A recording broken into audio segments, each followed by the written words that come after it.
La semana pasada el hermano Mateo nos alentaba a creer en Jesús como el Mesías, como tomando el tema de Juan como referente en todo el estudio que estaremos haciendo. Cree en Jesús como el Mesías que vino a salvar el mundo. Pero hay un pequeño problema en eso. Es que usted y yo, pues somos un poquito incrédulos. Nos cuesta creer las cosas. Y no es un problema solamente de nosotros como iglesia. Creo que es un problema general de la humanidad. Le cuesta creer. Tenemos muchos ejemplos que seguramente usted y yo conocemos acerca de historias que estamos contando a alguien, pero no nos creen. Creen que es una fantasía. Incluso en la Biblia encontramos a personas que no creían acerca de Jesucristo. Es más, seguramente estaremos estudiando en unas semanas adelante Juan 20. Tomás, ¿se acuerdan de Tomás? ¿Qué fue lo que él dijo? Los discípulos le contaban, oye, Cristo ha resucitado, el Mesías está aquí con nosotros nuevamente. Y él dijo, no, yo no puedo creer, necesito yo verlo. Necesito yo meter mis dedos en sus heridas. Necesito meter mi mano en su costado que fue perforado. Si no, yo no voy a creer. Y esa probablemente es la respuesta más común que nosotros encontramos, no solo dentro de la iglesia, sino fuera de la iglesia también. Es un grado de incredulidad en la gente muy alto. Es parte, digamos, de nuestra naturaleza.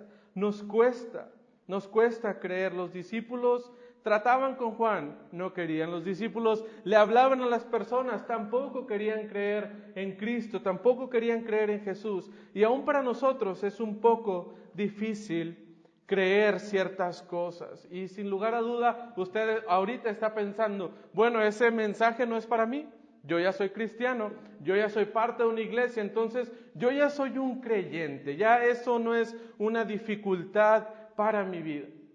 Pero sin lugar a dudas encontramos ciertas áreas en nuestras vidas que no queremos rendir a Jesús, no queremos entregar nuestra vida completamente a Él porque no creemos del todo lo que se nos está diciendo, no confiamos plenamente en Cristo y no queremos hacer y vivir como Él demanda de nosotros. En este sermón estaremos desarrollando la siguiente idea o proposición, si usted lo quiere llamar así. Jesucristo es Dios encarnado. Jesucristo es Dios encarnado. Por lo tanto, nosotros debemos creer en Él como el Mesías.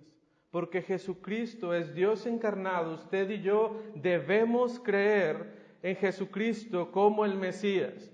Y luego, bueno, pues estamos hablando de este problema. Estamos hablando de que no podemos creer y tú nos dices que debemos de creer como en Jesucristo, que es Dios, que Él es la plenitud de Dios. Pero esto es difícil. Trataremos de contestar entonces, ¿por qué creer en el Mesías? ¿Por qué yo debo creer en el Mesías? A través de 3 puntos que estaremos estudiando esta mañana, trataremos de contestar esta pregunta. ¿Por qué usted y yo debemos de creer en el Mesías? Número 1, porque Cristo lo es todo. Cristo lo es todo y sin Él somos nada. Cristo lo es todo y sin Él somos nada. El primer versículo, sin lugar a dudas, del Evangelio de Juan es inmenso. Son 3 frases muy pequeñas, pero son 3 frases que tienen muchísimo contenido para nosotros. Los otros evangelios empiezan de una manera diferente, empiezan contándonos acerca de Jesús, de cómo nació, de quiénes eran sus padres, de qué hacían sus padres, cuál era la genealogía de Jesús. Incluso empiezan hablando también de Juan el Bautista, que lo veremos en un momento más, y nos empiezan a contar todos estos tipos de cosas. Y Juan lo deja a un lado, y él se centra solamente en Cristo, en lo más importante. Se va a centrar Juan solamente en Cristo. En el principio era el Verbo, y el Verbo era con Dios, y el Verbo era Dios. Estaremos viendo estas tres partes de manera muy por encimita, muy rápido, pero nos quieren decir tres verdades esenciales en el cristianismo. Si usted y yo no podemos creer estas tres verdades, es probablemente que nosotros no creamos en el cristianismo, porque solo nos quieren decir, nos quieren poner el fundamento en Cristo, en Él solamente. La primera verdad es que Cristo existe desde antes del comienzo de la creación. En el principio era el Verbo. En Génesis 1:1, Jesús ya estaba ahí.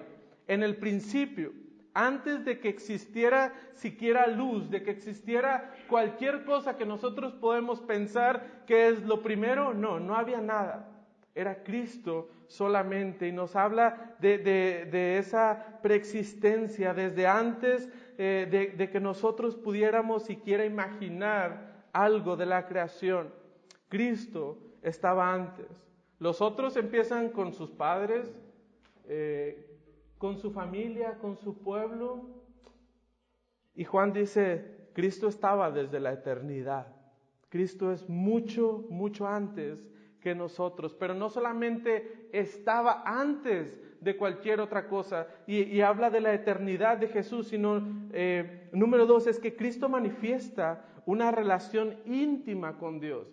En el principio era el Verbo. Antes de Génesis estaba Cristo, pero también el Verbo era con Dios. Nos habla de una relación que existía entre Cristo y Dios. Y nos habla de esa comunión perfecta que existe no solamente entre estos dos personas de la Trinidad, sino la Trinidad misma habitando en una relación perfecta, en una relación que no se puede romper, y también en una relación que usted y yo no podemos entender. Pero ya existía Cristo en esa relación perfecta con Dios.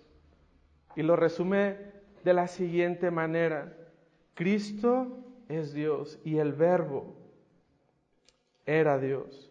Cristo existía desde el principio. Cristo con una relación perfecta con el Padre, cara a cara, conviviendo de una manera que no podemos entender, unidos en un mismo propósito. ¿Por qué? Porque el Verbo, porque Cristo era Dios. Cristo completamente es Dios, y resume lo que este versículo nos está diciendo. A la vez nos explica, Cristo es eterno.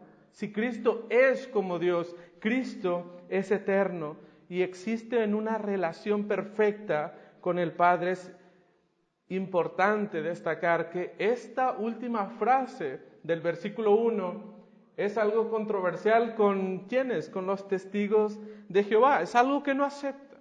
No aceptan que el Verbo era Dios, sino que el Verbo, lo ven ellos, era un Dios. Y es algo gramatical en la cuestión en la que ellos se basan, y no conozco el lenguaje como para poder presentar una defensa clara acerca de lo que él dice, de lo que ellos dicen, los testigos de Jehová, pero se basan en algo poco común, algo que realmente no tiene sentido, y podemos incluso pensar, bueno, solamente le están agregando un Dios. No hay tanto problema con agregar una pequeña palabra a lo que nosotros decimos y lo que ellos decimos. Pero aceptar el un Dios degrada completamente quién es Jesucristo. Nosotros estamos degradando a Jesucristo con decir un Dios. Y si degradamos a Jesucristo, significa que no es Dios. Y cambia completamente la base en la cual nuestra fe está depositada. Nosotros debemos creer y confiar plenamente que Cristo es Dios, pleno, completo. Cristo es Dios. En el principio era el Verbo, y el Verbo era con Dios, y el Verbo era Dios. Jesucristo, Dios, habitando plenamente en la Trinidad, el Espíritu Santo, el Padre y Jesucristo. Algo que sin lugar a dudas no podemos entender, pero esta es la base en la cual Juan estará trabajando todo su evangelio. Cristo es Dios. Este era en el principio con Dios. Por lo tanto, el versículo 2 nos da un resumen de estas tres verdades que encontramos en estas tres frases del primer versículo. Este era en el principio con Dios. Pero no solamente Cristo es Dios, es parte de la Trinidad, sino que también Cristo va a sustentar la vida. Versículo 3, 4 y 5 nos dice: todas las cosas por Él, por Cristo, por el Verbo, fueron hechas, y sin Él, nada de lo que ha sido hecho fue hecho. Si continuamos en la escena de la creación, en el principio, donde no había nada más, solamente Cristo habitando en la Trinidad con el Padre y con el Espíritu Santo, la participación de Cristo en la creación, en lo que nosotros conocemos como el Génesis, es sumamente importante. Es sumamente importante la participación de Cristo, porque es una participación activa. Él participa, Él da vida a lo que nosotros existimos. Sí, es verdad, el Padre fue la fuente de la vida en la creación, pero Cristo es el conducto que lleva a cabo a materializar lo que ha salido del Padre. Cristo, por lo tanto, es parte de la creación, es una parte activa dentro de la creación. Y este versículo nos hace hincapié en la segunda parte del versículo 3. Y sin Él, nada de lo que ha sido hecho fue hecho. Si nosotros quitamos a Cristo de la ecuación de la creación, no existe nada. Si nosotros aceptamos que Cristo no es Dios y que Él es un Dios, nada pudiera existir. No podemos degradar a Cristo de esa manera, porque sin Él, nada de lo que ha sido hecho fue hecho.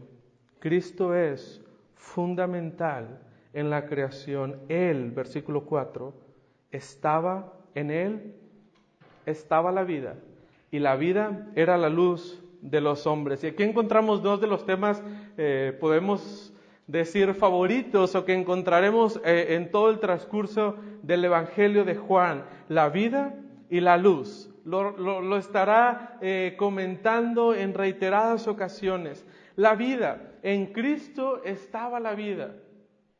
Si continuamos hablando de su obra en la creación, cuando llegamos a la cúspide, a lo más importante de la creación, el hombre, ¿quién da vida al hombre?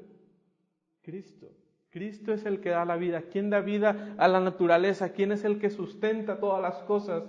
Pues solamente es Cristo el que da la vida. Y no podemos hablar de este concepto solamente de la vida como lo que nos mantiene a nosotros respirando o lo que sostiene a la creación en este momento, sino que Juan maneja este concepto en dos sentidos: vida, la que acabamos de comentar hace un momento, pero también de la vida eterna. Es un tema frecuente que estará hablando Juan en estos versículos y capítulos, porque en Él estaba la vida, y la vida era la luz de los hombres. No podemos olvidar que en Juan encontramos probablemente el versículo más conocido de todo el cristianismo, Juan 3:16. ¿Y qué nos dice de Jesús? ¿Qué era Jesús? Pues es la vida eterna.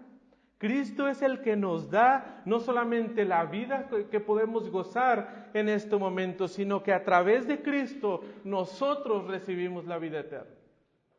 El concepto muy importante de lo que representa la vida en el Evangelio de Juan, de lo que representa para nosotros, pero no solamente representa vida a Cristo, sino que Él es la luz. Es el segundo concepto que se está representando a Cristo en este versículo. Y Cristo viene a iluminar al hombre, a iluminar a la humanidad. Y este versículo no nos lo está diciendo de manera clara, pero si Cristo viene a iluminar al hombre. Por lo tanto, estamos entendiendo, versículos más adelante lo estaremos viendo más a detalle, que el mundo se encontraba en tinieblas. La humanidad se encuentra en tinieblas y necesitamos de esa luz que venga a iluminarnos y que venga a rescatarnos de esas tinieblas. Cuando en el Nuevo Testamento hacemos referencias a las tinieblas, a la oscuridad, la mayoría de las veces, si no es que todas, estará relacionada con maldad, pecado, infierno o referente al diablo. Entonces, si nosotros, la humanidad, se encontraba en tinieblas, nos encontrábamos perdidos en nuestra maldad, perdidos en nuestro pecado, obedeciendo al Dios de este mundo que es Satanás. Cristo viene a cambiar la condición del hombre. Cristo viene a iluminar al hombre y rescatarlo de esas tinieblas para llevarlos a la luz, cambiar la condición completamente del hombre, completamente del humano. Pero no solamente Cristo es el que sustenta a toda la creación, es el que nos da vida, es el que nos da la luz, sino que podemos ver claramente en el versículo 5 el poder de Jesucristo. Cómo Cristo no es un concepto más, cómo Cristo no es un Dios más entre todos los dioses. No, Jesucristo es el Dios, es el que está por sobre todas las cosas y tiene un poder superior a todo, porque versículo 5 nos dice, y la luz en las tinieblas, ¿qué hace? Resplandece. Y las tinieblas no prevalecieron contra ella. Al parecer, existe una batalla entre la luz y las tinieblas. Como que es obvio, ¿no? Que existe esta pelea. Pero Juan no nos deja espacio a dudas. Él nos dice, la luz, cuando llega a las tinieblas, cuando llega a ese lugar oscuro, no hay lugar ya para la oscuridad, porque solamente la luz resplandece. La luz es superior. Y si te queda duda, dice, las tinieblas no prevalecieron contra ella. Las tinieblas no pueden contra la luz. Cualquier cosa maligna de las que comentábamos hace algún momento, nuestro pecado, Satanás, el pecado, todas este tipo de cosas no tienen poder contra Cristo. Si estamos hablando de una batalla espiritual, bueno, pues ya tenemos el resultado de lo que es esta batalla. La luz está por encima de las tinieblas. La luz es superior. La luz es la que lleva la ventaja. Sabemos cuál es el lado ganador. Pero lo triste es que a veces nosotros queremos permanecer en las tinieblas. Conocemos lo que es Cristo, conocemos su obra, conocemos lo que Él está haciendo y aún así queremos permanecer. ¿Por qué? ¿Por qué seguir en las tinieblas? Esta luz que sustenta a la humanidad, da vida eterna al hombre, tiene la facultad de rescatarnos, nos da la oportunidad a nosotros de ser parte de ese lado ganador. Nos da la oportunidad de pertenecer a la luz, de ser parte de la familia, de estar en ese grupo especial de la familia de Cristo. La pregunta es, ¿qué queremos hacer nosotros? ¿De qué lado quieres estar de esta batalla? ¿Del lado de la luz o del lado de las tinieblas? Pero ¿por qué debería de poner mi confianza en Cristo? Bueno, si a nosotros no nos basta el que Cristo lo sea todo y sin Él nosotros no somos nada, si eso no es suficiente para nosotros, es que en Cristo debemos poner nuestra confianza en Él, porque en Cristo encontramos el sentido para nuestras vidas. Ahí encontraremos en Cristo el sentido para nuestras vidas. Versículos 6 y versículo 7 nos habla del ministerio de Juan. Y vamos a ver cuál es el propósito de la vida para este hombre. Cómo Dios quiere usar a este hombre para cumplir y encontrarle un sentido a la vida de Juan. y es que cuando nosotros ponemos nuestra confianza y creemos en Jesucristo, ahí es cuando encontramos el propósito de nuestra vida. ¿Sabes? La humanidad ahorita anda perdida. ¿Qué es lo que voy a hacer? ¿Qué voy a hacer de mi vida? ¿Qué es lo mejor para mí? Y experimentan de todo, como el canto y lo que nos explicaba David hace algún momento.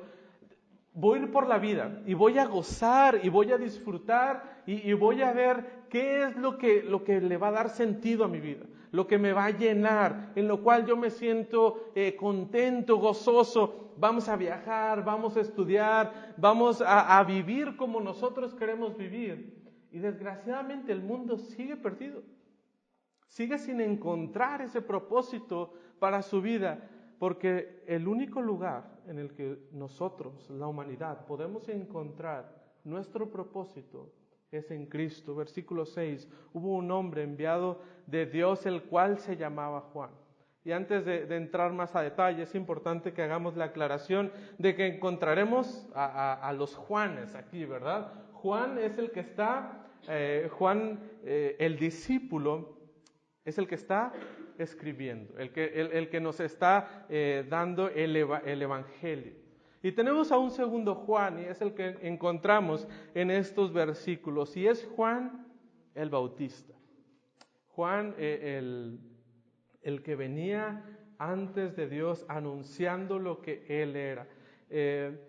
Juan, en su Evangelio, no hace esa distinción tan clara como lo hacen los otros Evangelios.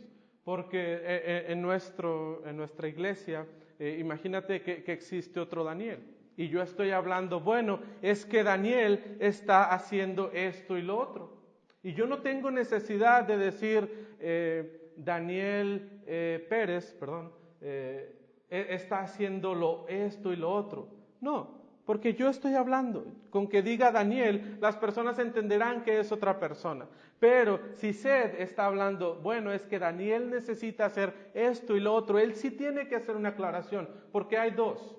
O es Daniel López o es Daniel Pérez. ¿Cuál de los dos está hablando? Juan no tiene esa necesidad. Él no tiene que especificar Juan el Bautista o Juan el discípulo. ¿Por qué? Porque él es el que está escribiendo. Él es el que nos está dando la historia de lo que sucedió realmente. Y vamos a ver qué es lo que Juan el discípulo nos quiere decir acerca de Juan el Bautista. Se describe, y esto es bien importante, de la descripción que él hace acerca del Bautista.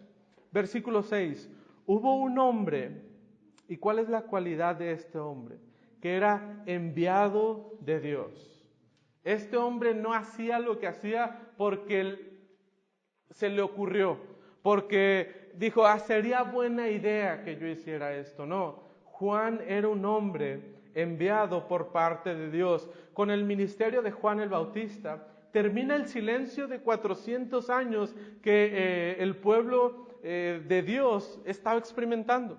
No había nadie más que les hablara, ya no había esa figura a quien seguir o al menos a quien escuchar del mensaje que Dios quería darles al pueblo de Dios. No había nadie, pero llega Juan el Bautista y termina con ese silencio porque él es enviado de Dios.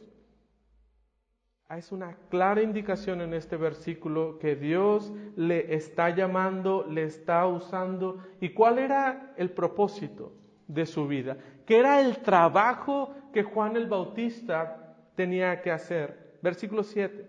Este vino por testimonio, para que diese testimonio de la luz, a fin de que todos creyesen por él.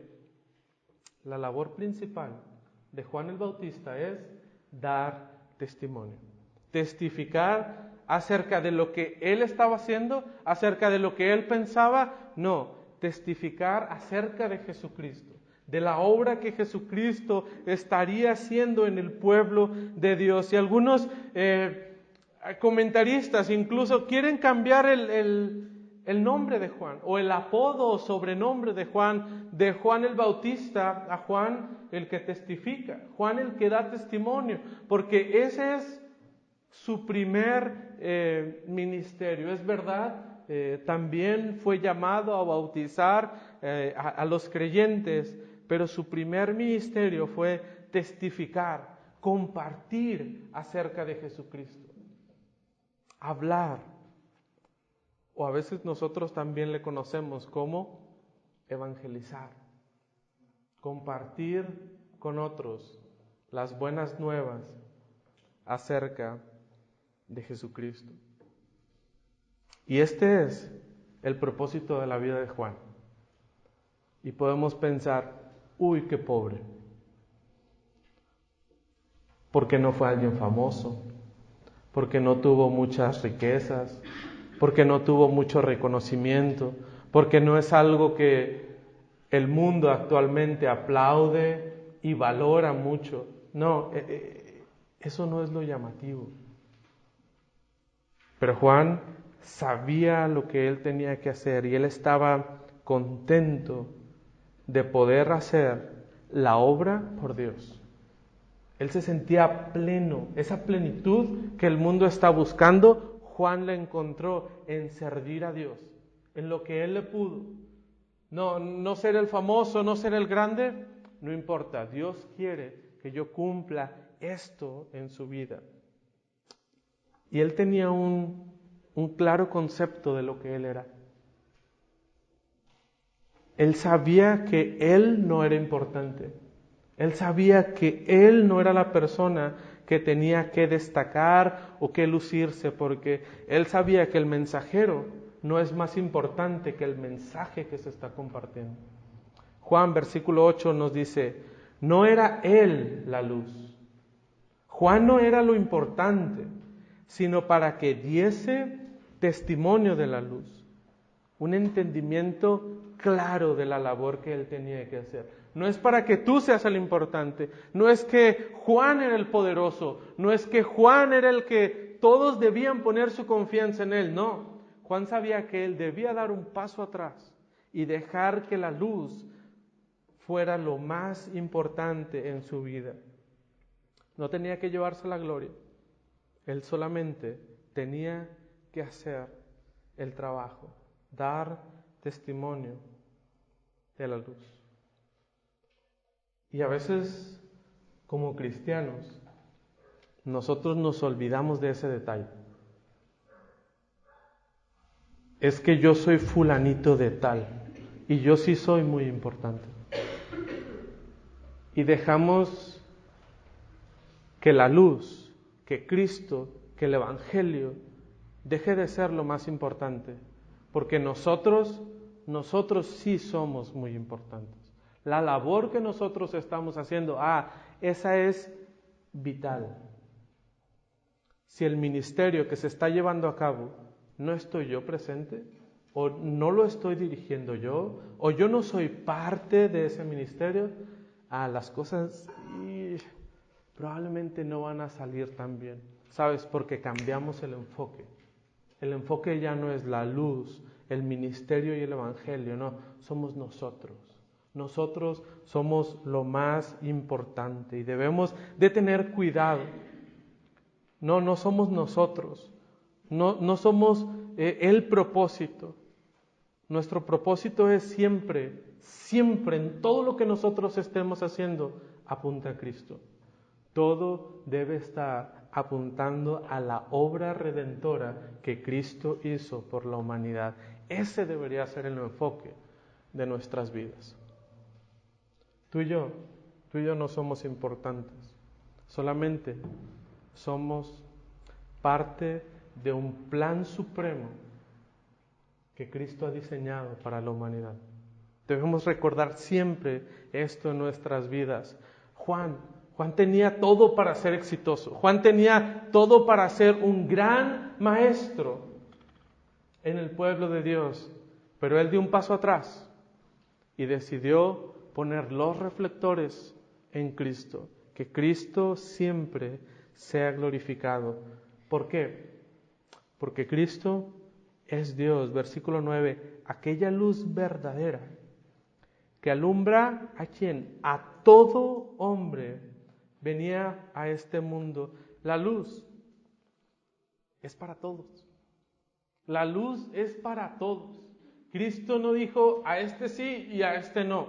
La luz, aquella luz verdadera que alumbra a todo hombre, había venido a este mundo. La oferta se extiende a toda la humanidad. Solo es necesario que, ¿cómo podemos llegar a ese grupo que ahora se encuentra a la luz? Solo es necesario depositar nuestra fe en Cristo. Solamente necesitamos depositar nuestra fe en Cristo, creer que Cristo es Dios, es el Hijo de Dios que ha venido a rescatar a la humanidad que se encontraba en tinieblas. Cristo ya ha venido a este mundo y ha cumplido su labor. Y prácticamente Juan nos está adelantando la historia, porque Cristo vino, la luz vino y derrotó las tinieblas. Ya no hay nada, ese es fin de la historia. Ya no hay más que contar. ¿Por qué? Porque Cristo es superior. Cristo es lo que está ahí ofreciéndole esa luz a todo el mundo. Viene a rescatar a este mundo perdido que se encuentra en las tinieblas. Solamente, esta es la oferta para nosotros. Solamente necesitamos poner nuestra confianza en Él. La pregunta es, ¿has depositado tu confianza en Cristo? ¿Realmente encuentras la plenitud de tu vida en Cristo? ¿Encuentras sentido en todo lo que estás haciendo en Él? Porque solamente necesitamos depositar nuestra fe en Él. Y número 3, ¿por qué debemos de creer en Cristo? Porque Cristo es Dios encarnado. Cristo es Dios encarnado. Y aquí nos enfrentamos a una de las verdades más complejas que nuestro diminuto cerebro nunca podrá entender. Y no es una ofensa, hermano, es un reconocimiento de nuestra incapacidad para entender a Dios. Porque Dios es superior a la creación misma. Y nosotros solo somos una pequeña parte de esa creación.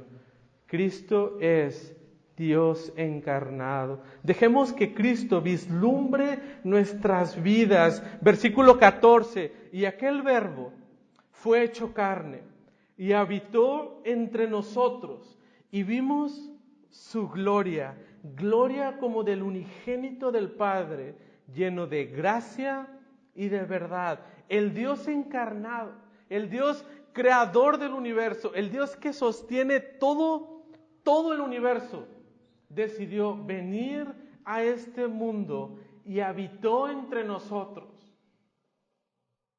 ¿Cómo veía la gloria el pueblo de Dios antes? En el tabernáculo. Solamente una vez al año, una persona podía entrar y podía presenciar algo de la gloria de Dios. Y ahora Cristo ha tabernaculizado. Cristo ha venido a ser Él mismo, a demostrar la gloria. ¿A quién? ¿Quién podía ver la gloria? Todos, porque habitó entre nosotros.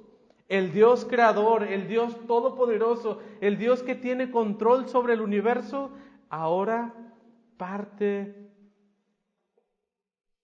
en la humanidad. Él estaba viviendo completamente en la humanidad. Ya no tenían que solamente una vez entrar a ese lugar una persona y ver la gloria de Dios. No, estaba disponible para todos, disponible para cada uno de nosotros. La gloria de Dios era visible. ¿Y qué es esto de encarnación?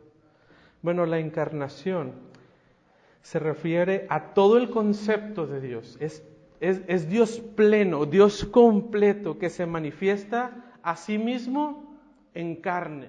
Dios, la plenitud, la gloria completa de Dios, ahora entra en el cuerpo de Jesucristo y ahí se manifiesta dando lugar a una unión hipostática. ¿Y qué rayos es una unión hipostática? Bueno, son dos naturalezas, sin confusión, sin cambio, sin división y sin separación, habitando en una misma persona, Jesucristo. La persona 100% hombre, 100% Dios, y ninguno de los dos perdía su naturaleza. No había confusión entre ellos. No había cambio, no había división, no había separación. Pero esto es la encarnación, Dios 100% Dios en la vida de Jesucristo. Jesucristo 100% hombre. Probablemente no soy la mejor persona para explicar esto, pero no puedo entenderlo.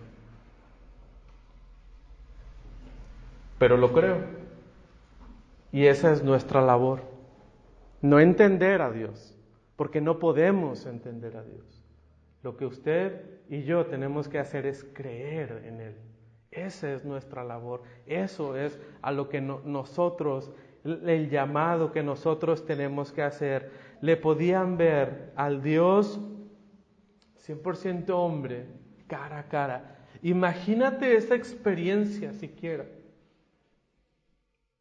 Poder estar frente a Jesús, cara a cara.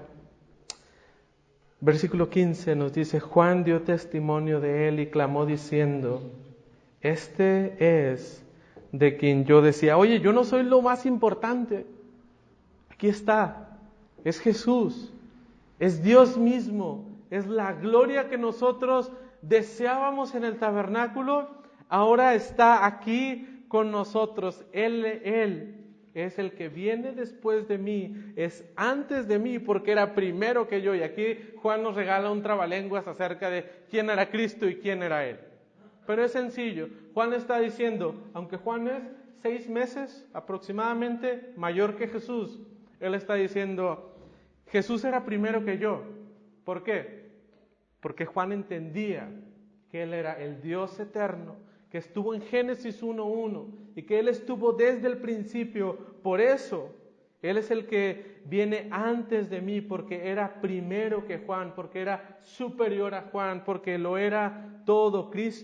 Juan, demuestra la superioridad de Cristo y su preexistencia eterna.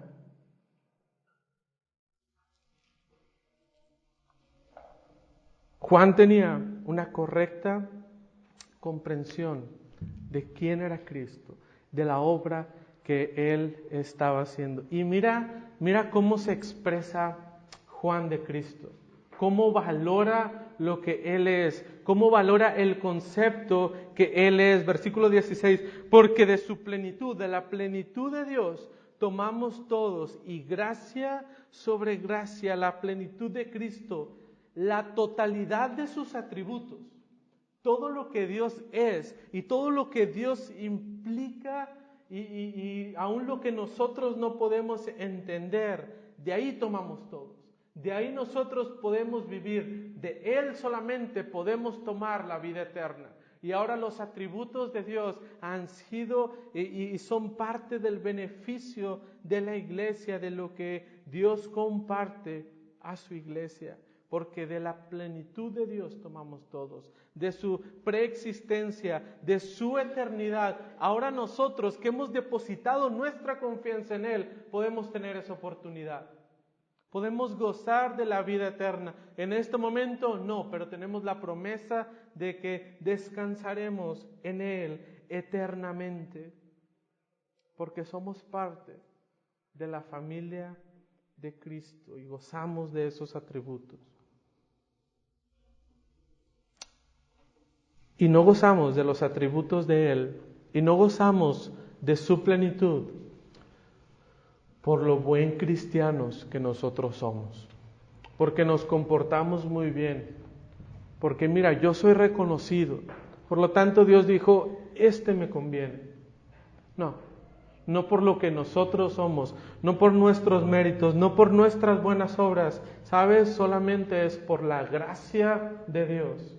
Es por su gracia que nosotros ahora le podemos conocer. Es por su gracia que ahora nosotros podemos gozar de sus atributos. Es por su gracia que ahora nosotros tenemos la vida eterna. No por lo que tú, no por lo que yo hemos hecho, no. Solamente por la gracia de Dios es que podemos gozar ahora de su plenitud. Y sabes, nos fue quitada ahora la ley de Moisés. Versículo 17, pues la ley por medio de Moisés fue dada, pero la gracia y la verdad vinieron por medio de Jesucristo. ¿Y de qué servía la ley para el pueblo? Solamente demostraba la incapacidad que ellos tenían de acercarse a Dios, porque no podían cumplir la ley. No era por sus méritos, no es por los méritos del hombre que él puede llegar y alcanzar la salvación. No, es solamente por Cristo. Por eso tuvo que venir el Dios, 100% Dios, a vivir, a tabernaculizar entre nosotros, a morir por nosotros, para que pudiéramos gozar de la plenitud total de Cristo. Usted y yo, hermanos, somos incapaces. Necesitamos de la obra de Cristo. No hay virtud en nosotros.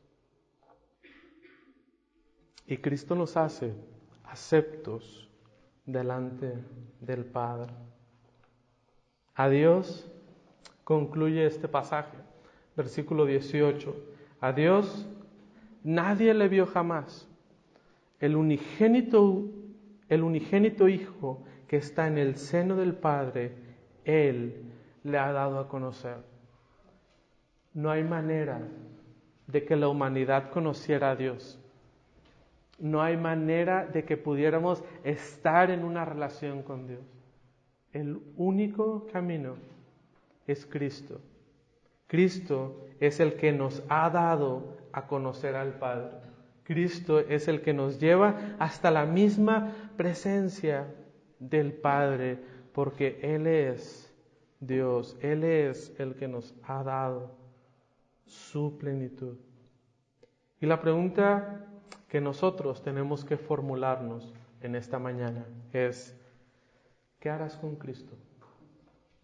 ¿Qué harás con Cristo? ¿Le vas a seguir considerando un Dios? ¿Le vas a seguir considerando un gran maestro? ¿Le vas a seguir considerando alguien adelantado a su época, que fue mucho más de los que vivieron en ese entonces? ¿Qué harás tú con Cristo? ¿Qué es lo que vas a hacer? ¿Qué harás con la luz verdadera que nos otorga la vida eterna? ¿Cuál es tu respuesta? ¿Qué haremos? Tú y yo. Porque esa es la disyuntiva desde el inicio, cuando Él estuvo aquí. ¿Te diste cuenta que nos brincamos 4 versículos? Versículo 10. En el mundo estaba, y el mundo por Él fue hecho. ¿Pero qué? Pero el mundo no le conoció. A los suyos vino.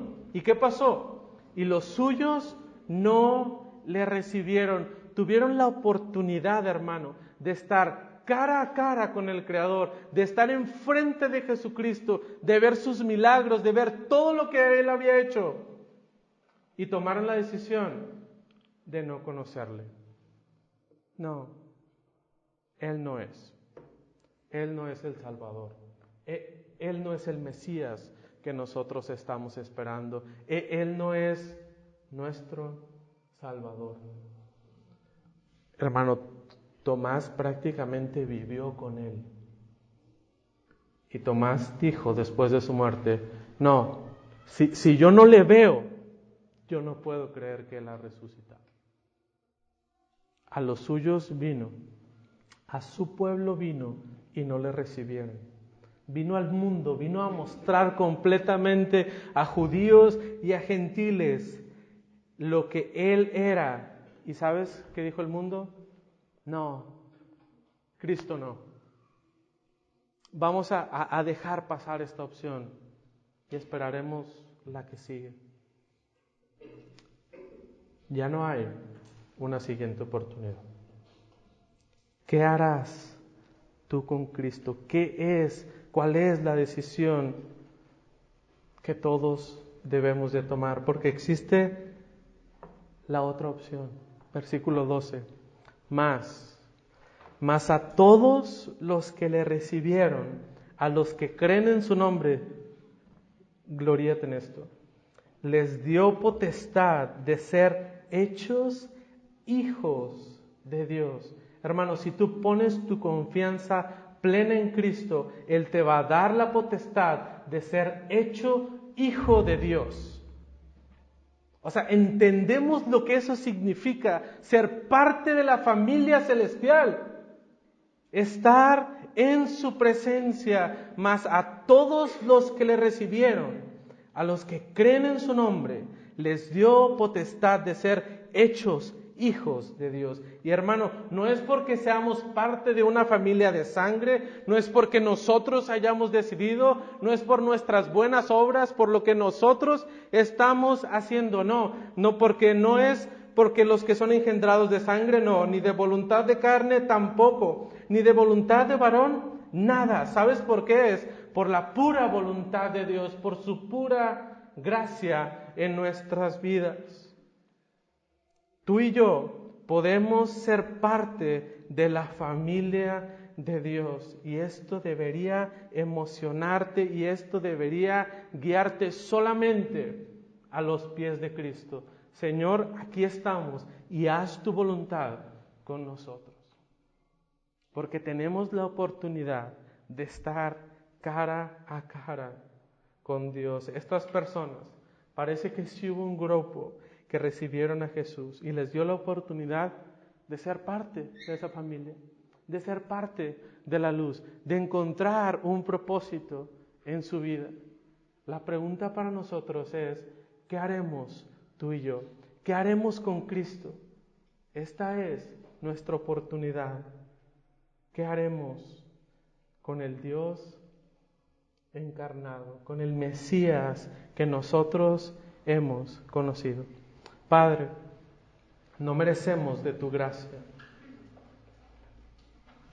no merecemos de tu obra, Dios, pero nos gloriamos y nos deleitamos en que has tenido misericordia de cada uno de nosotros. Padre, pedimos si hay alguien en esta mañana que no ha depositado su confianza en ti como su Salvador, Padre, que tú puedas tocar su corazón en esta mañana, que tú puedas llegar a lo más profundo de ese corazón, Dios, y darle la convicción de pecado y que tú le puedas guiar solamente a tus pies y reconocerte a ti como nuestro Señor.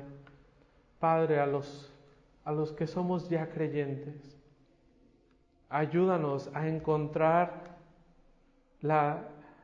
el propósito de nuestra vida, la plenitud de nuestra vida depositada en Cristo, que podamos gloriarnos en su obra, que podamos gloriarnos en su ministerio. Señor, ayúdanos a depositar nuestras vidas en ti, a depositar nuestros talentos, todo lo que tú has hecho de nuestras vidas y que podamos entregarlo solamente a ti, que como iglesia tengamos esa visión de ser como Juan, de ir y hablar a las personas, de ir y compartir el Evangelio, de testificar la obra gloriosa que Cristo ha hecho para la humanidad. Gracias, Dios, por esa luz. Gracias que estuviste dispuesto a humillarte y habitar con nosotros y otorgarnos de la vida eterna a través de tu sacrificio. Obra en nuestra iglesia, obra en nuestras vidas, que podamos realmente amarte a ti. En Cristo Jesús oramos. Amén.